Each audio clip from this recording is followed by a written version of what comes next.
Another north-south escape. We showed the first one, we have our hands on the inside, we're creating space, getting our legs in. That's a basic concept for so many escapes. We use our arms to frame and then put our legs inside that frame. Our legs are stronger, can support more weight, and then we can start to improve our position. Now we're going to look at what happens if we can't create space. I try to create this space and my opponent gets his weight down onto my torso, onto my chest and stomach. So I try to do the escape we just showed, and he comes down here. Now I can't create space. So when I find myself here, I'm going to go to a different escape. I'm going to get both arms and my head out to one side. So here I go, out to one side. And I'm bracing on his hip. I'm not really pushing my hand, pushing my forearm, and I'm not letting him cross-face me. If I let him cross-face me, then I'm stuck inside control. So when I come out here, I'm blocking that arm, keeping him down my body. Now I'm not going to turn onto my side yet. I'm going to walk myself down. So he's further down on my hips. So when I'm here, I'm just going to shrimp. Depends what he's doing with his weight, one way or the other. I'll shrimp and start to recover my guard and get right into my attacks. So I'm trying to create space. And here's the thing. All of our escapes and almost all of jiu-jitsu, you have two different paths or two different techniques that you're complementing each other with.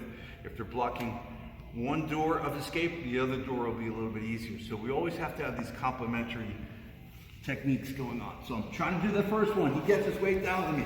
I come out, both hands here. I don't let him cross-face me, and I'm going to stay flat. See, if I turn on my head, it's actually harder to move away from him, move him down my body. So I stay flat on my back, walking down my hips, and depending on what he's doing, one way or the other, I could turn into him and regard, or I could shrimp this way and recover just as well.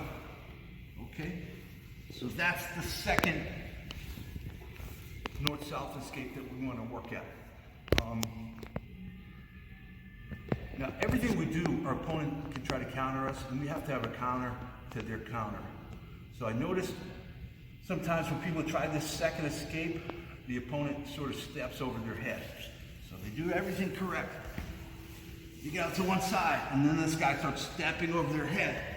And they're fighting that, and they can't quite escape because all the pressure he's bringing in this direction. So when that happens, we need to counter his counter. We need another complement. What I'm going to do is I'm going to push him in the direction he's trying to go, and that'll allow me to come out the other side. So I'm trying to come out here. He's pushing. I push him the other way, and now I can escape. So I try my first escape. I can't create space. I come out here, but he's coming hard, trying to cover over me. So I push him the other way, and then I can escape. So we have our initial attempt.